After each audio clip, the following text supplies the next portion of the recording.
Today's episode of Voiced is from Slash ProRevenge and is about a group that tried to cut someone out after they did most of the work but failed miserably. But what happened next? Subscribe if you enjoy. Group attempted to cut me out after I did about 60% of the work. They failed. This happened about 12 years ago while I was studying aeronautical engineering. Due to some money-grubbing legislative tactics, most who have gone to college know about the unnecessary courses that are tacked onto the degrees in order to graduate. One of those courses for my degree was a business class. Seriously, you'd think these guys would understand that most engineers don't do the business side of things. Thankfully, we had a teacher who was understanding of the fact that many of us in the class were bored out of our minds. I'll admit to having always been a geek nerd who loved making good grades. If I don't understand something, I run at it hard to try to change that. This class stumped me for quite some time, and then a nightmare of a project was announced, one worth 50% of our grades. The school was a small one. The class had a little more than 30 people, and I was assigned to work with 3 people I knew from other classes. We had problems straight away. 2 of the people remembered me from a calculus class that they barely passed as the person who sailed easily through and decided to dump their portion of the work on me straight away, knowing I wouldn't allow myself to fail. They were right. At first, my other group member tried to pick up the slack as well, pulling hard to do a difficult project in a subject we barely understood. I'll admit she was a trooper. Unfortunately, she was also someone easily manipulated, and our 2 slacking group members began applying pressure during the semester for her to take the work and allow them to present it. The day of the project finally comes, and I'm sick as a dog, pretty much quarantined in the clinic due to bronchitis. I managed to send a message to the teacher. The 2 slackers managed to wrangle the presentation from the girl who worked with me and presented it to the class, declaring that they had done all of the work and I was skipping class because they had told me that they were going to tell the teacher what happened. My initial grade was an F. I was beyond angry until I realized something important. Part of the project involved a written report, of which I held the only copy since I was the one to type it up. Cue the revenge.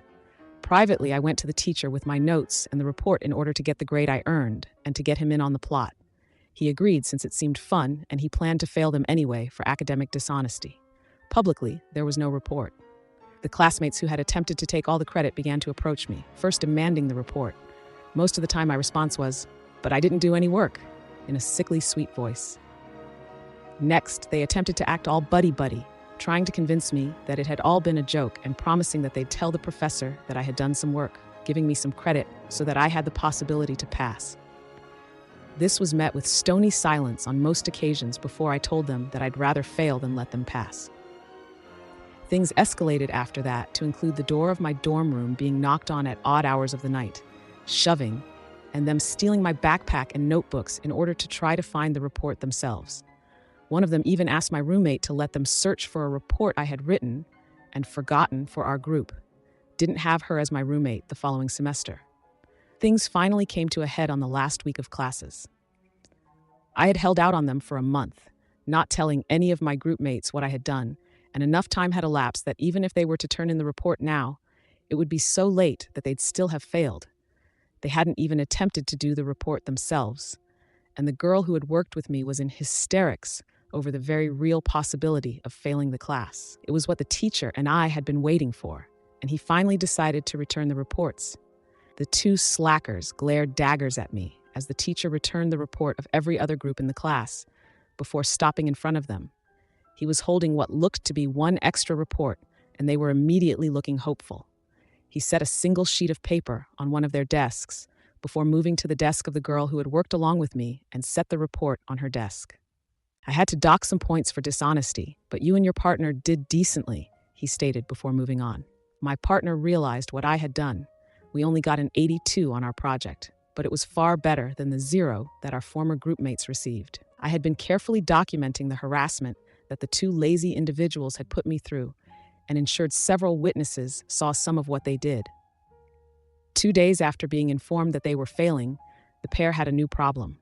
I gave the evidence to the administration of our school, and the teacher reported the academic dishonesty. The administration did a bit more digging and found that the pair had been making trouble for some time, and a number of students reported similar problems of having their work stolen. The lazy individuals were expelled. Wow, Talk about a group of people who underestimated their classmate. It's amazing how quickly things can turn around when you stand up for yourself. Now let's switch gears to a different kind of story, one that involves a clever dad outsmarting a con artist. How my dad outsmarted a con man, then ruined his conning business. Years ago, shortly after I moved out, my dad decided he wanted to remodel his bathroom and hired a local contractor, who I will refer to as DB, to do it because he fixed a clogged sink for him once. From the start, my dad was extremely skeptical of contractors and did not want to get scammed. So after they agreed on the price for labor, my dad asked him for an invoice for the cost of all the materials. He took said invoice to one of his coworkers whose brother-in-law was a plumber or in construction or something to look over the list of materials and see if the quote was fair. And right off the bat, DB was trying to do close to a 50% markup on the materials. So instead of paying DB's invoice, my dad just bought all the materials himself, saying he knows a guy who gives him amazing discounts. So DB doesn't get suspicious that my dad was onto his game.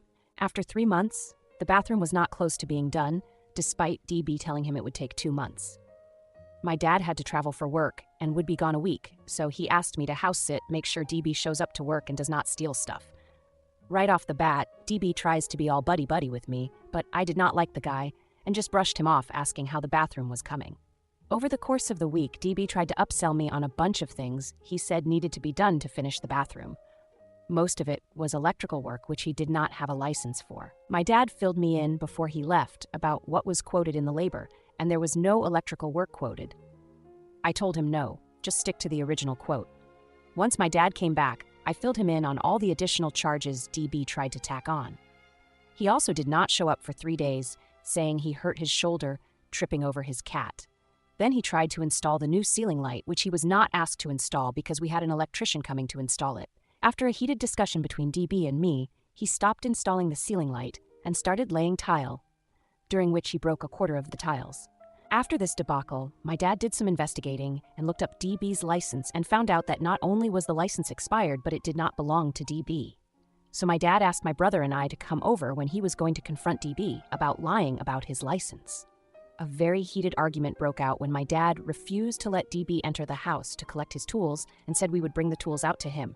DB then threatened to press charges against me for assault when I accidentally brushed his shoulder while passing him in the hallway, and I refused to apologize. After the cops showed up, DB quickly tried to play the victim, but the cops told DB to collect his tools and leave. The bathroom was still unfinished, but my dad did not have to pay DB for his 3 months of labor and used that money to hire real contractors to finish the bathroom. It only took them a week and a half to finish. After this, my dad contacted the local news to tell them about DB being a con man. A few months later, the news did an investigation story about him, and they found other people DB scammed, where DB would start to work on their bathroom, but once he got paid, he would cut and run, leaving the bathroom unfinished and stealing all the materials. The news then set up a sting for DB and exposed him for being a con man, and he was arrested not long after the news story aired. A bad man was hired to redo my dad's bathroom. He tried to rip my dad off, so my dad fired him for lack of licenses and for being an asshole. Before I talk about today's posts, please consider subscribing to stay updated on more engaging stories like these. Wow, what a roller coaster of events. First off, the story about the group project in aeronautical engineering is insane. I mean, who tries to cut out someone who did 60% of the work? And then they had the audacity to try and steal your report. Kudos to you for standing your ground and documenting everything. It's amazing how things turned around with that evidence. It's crazy how some people will go to such lengths just to avoid doing their fair share. I'd love to hear from viewers who have been in similar situations or have any thoughts on this. And then there's the story about your dad outsmarting a con man. The sheer audacity of DB trying to scam your dad is mind-blowing, but your dad's quick thinking and determination to expose him are truly inspiring. It's incredible how he managed to turn the tables on DB and even get the local news involved. This story has everything suspicion, deception, and a satisfying comeuppance. I bet there are plenty of viewers who have had similar experiences with contractors or know someone who has. Let me know your thoughts in the comments below. Thank you for listening to today's episode of Voiced. If you enjoy daily high-quality stories, please like and subscribe to show your support.